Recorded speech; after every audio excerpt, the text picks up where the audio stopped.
Well, I bet you didn't know you could get up to $2,000 and even more in emergency money. You got an emergency like a car repair, and so you can't get to work and stuff like that. Or even you need to keep your housing. You may get evicted or you may not have housing for some reason.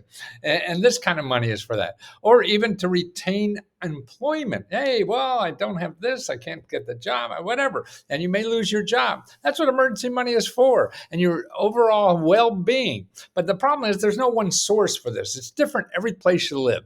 Now, this is a program up in Maine they have. It's $2,000, and it's really set aside for veterans, but they have it for all kinds of people. So it depends on where you live, and there's probably other programs in Maine for non-veterans, but you have to look for it. And that's what this is, $2,000. I mean, that's a good. A lot of programs only give like $700 or $1,000, but $2,000 is pretty good. So how do you find something like this where you live?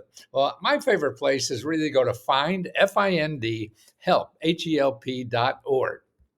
As this is a listing of all the nonprofit in your area and government programs. So everything in this database, like with letsgohelp.com, is never going to charge you money.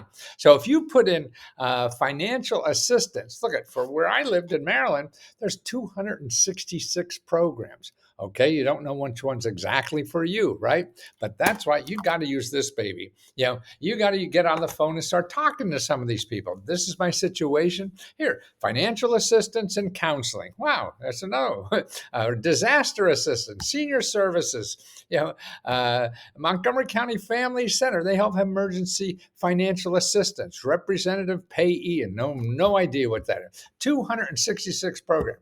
Now you can also go to 211.com and .org. I'm sorry. So the other one's findhelp.org and 211.org, and they have the same kind of thing, but they don't. Sometimes and every location has a different way of saying things. So here, there's nothing there that says financial assistance, but there's there if you need housing or shelter or employment or substance abuse, utility assistance. So it's grouped differently, and it's hard to just get a general overall because you may need housing, but financial assistance. You may need employment, but financial assistance to get the job. So these kinds of things. So it's always good to do both and get on the phone. Talk to a half a dozen people if necessary to see what's in your area and what's possibility. Now, like I say, it may take some effort, but and it may be hard because you can't go to one place and put in your name and get a grant. No, but what will be harder? Not getting the money. So put in the effort and do a little elbow grease and find out what's there, because it's going to be a hell of a lot harder in life if you don't get the help you need.